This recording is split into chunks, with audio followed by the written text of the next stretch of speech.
Oh, hi there.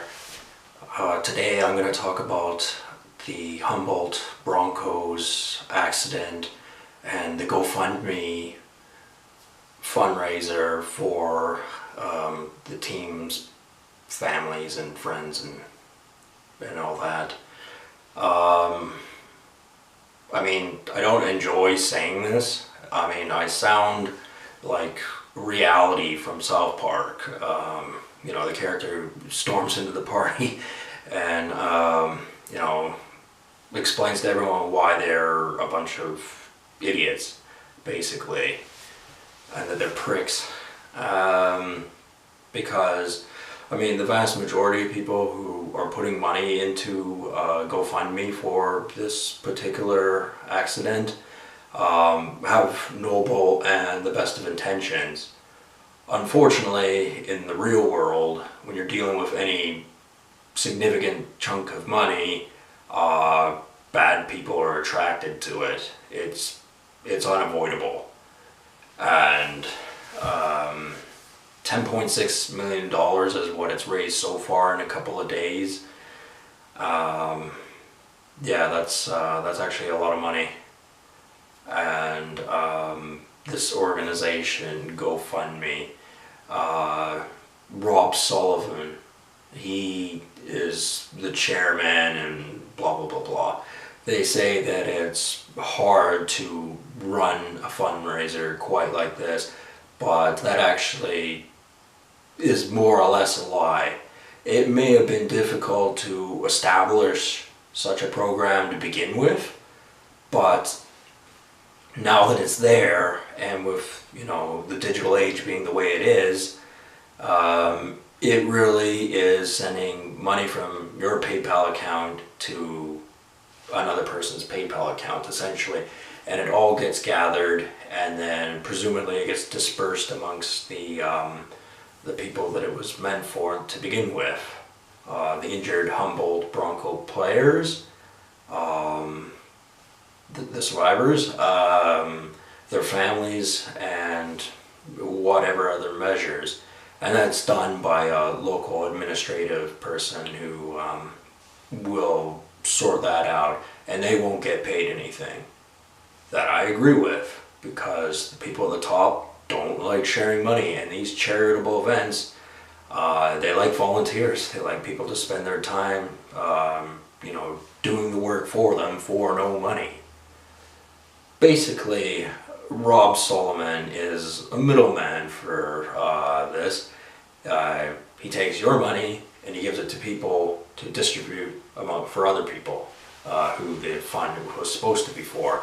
They've done other ones like the Parkland, Florida shooting, the Time's Up Legal Defense Fund, which was against sexual harassment, the Vegas shootings. Those all were multi-million-dollar things. And GoFundMe, I believe, used to have a 5% fee to use their services.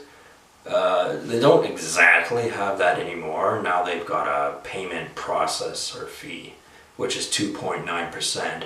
Now that isn't a very big number. It wouldn't seem like one to most people, because most people who have credit cards and things like that are used to interest rates of being 16% or 20%, and 2.9 to them sounds reasonable.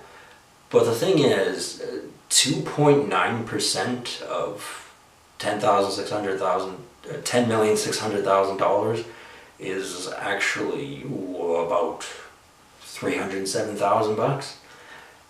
That's a significant chunk of money for only the program being up for a couple of days. Obviously, it's going to get shut down at a point where it's climaxed, it's reached its point. But GoFundMe has done quite well, and as I mentioned with the other cases where they've been the fundraising program, they seem to be addicted to misery, and they come out like grief counselors and divorce lawyers and things like that. They're vampires on society. And the spokesperson for this is probably, they're probably very nice people, and that's probably the facade, the face, the image they want for the company. Because make no mistake, GoFundMe is a business, and wherever there's money, there are assholes. That's just the bottom line. It's the same with any other organization. I mean, every organization that has been its predecessor has also, dipped their hands into the cookie jars. You take the Red Cross, for example. They just got caught stealing like $6 million off of donations for Haiti. Like that stuff all happens all the time, and they used to be a lot worse. They can't get away with it anymore. Now it has to be somewhat on the level. Like, I'm not going to say that GoFundMe isn't going to pay those unfortunate individuals who had a great loss in this accident, but I would not be surprised if they're fiddling around with the numbers, that it's not really well determined how much money they actually have made, where loose change just sort of disappears. And you get places that have donated money, like the Toronto Maple Leafs, for example. There are one hockey club I'm well aware of that have made a $10,000 donation. They're a wealthy hockey club. Most Canadian teams are. I think they made a few $1 million just on ticket revenue.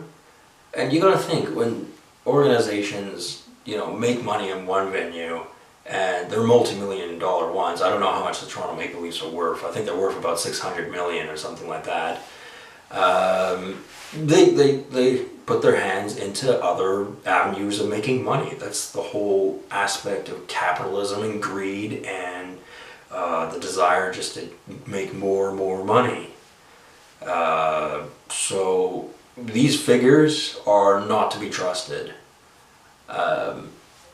There will be people who look into it, such as auditors and anyone else you can think of. I couldn't even tell you what specific kind of jobs they would have, but they're there to get paid. They know what the rules are, and they know to keep their mouth shut. So it all goes according to plan. GoFundMe doesn't have to work very hard.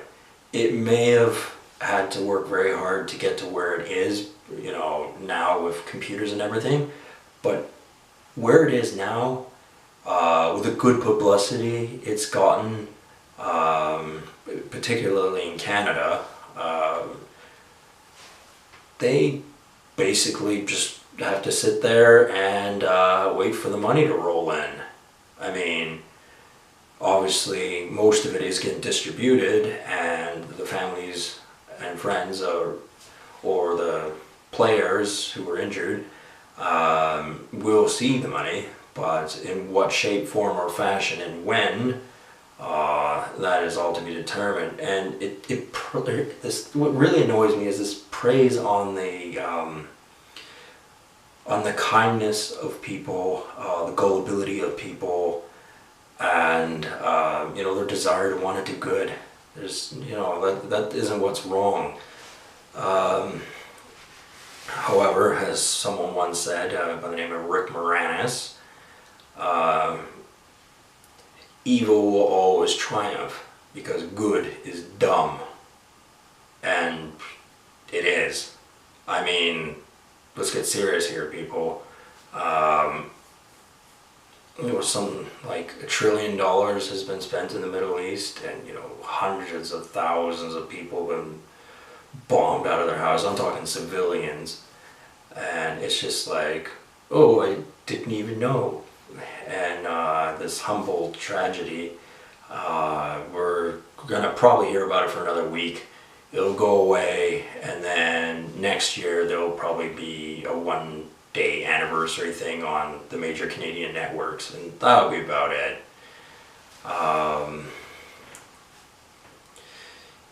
it's just like, it's a dickish thing of me to bring it up and go, well, I'm not donating money for this. Like if I see someone in person to person and they're in need, I will help them in that instance. But I'm not giving money to a faceless organization for them probably to even write it off as a tax off as well. And I'm not game for that. I don't like the idea of someone else deciding what's right and wrong, especially in the business world.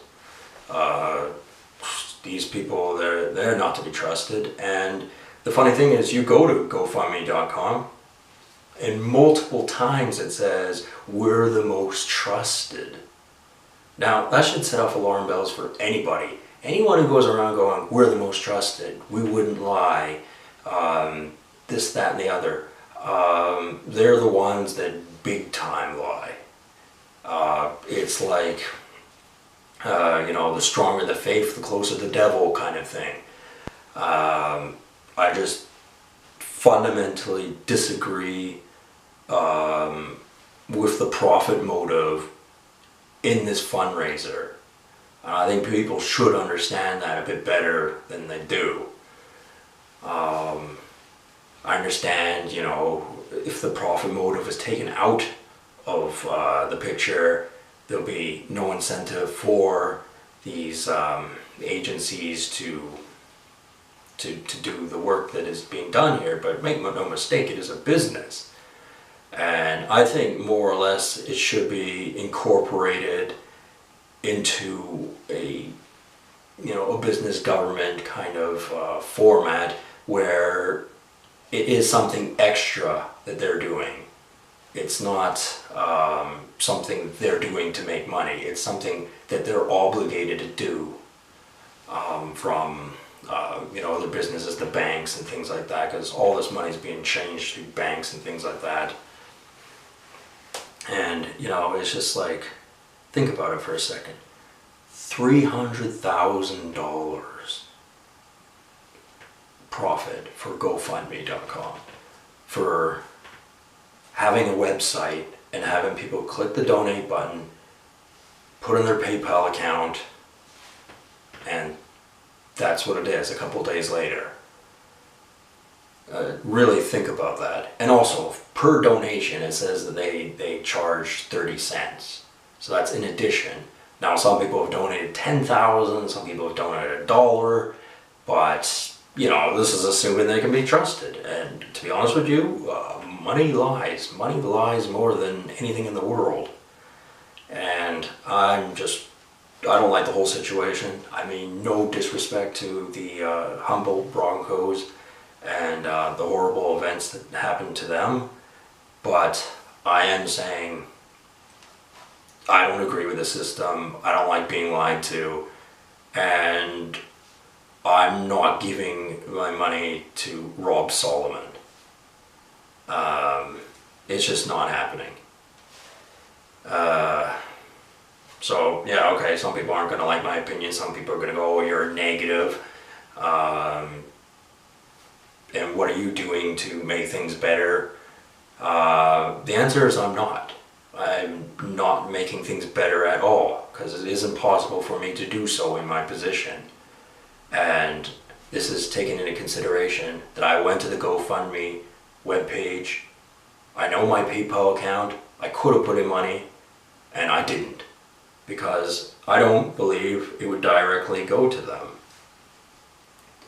I just think somewhere along the lines it would fall through the cracks and it would just be money that would disappear. And I think that happens way more often than people care to think about, admit, or want to believe. So it's a sickening world out there when you think about it. Anyway, talk to you guys later. Have a good one.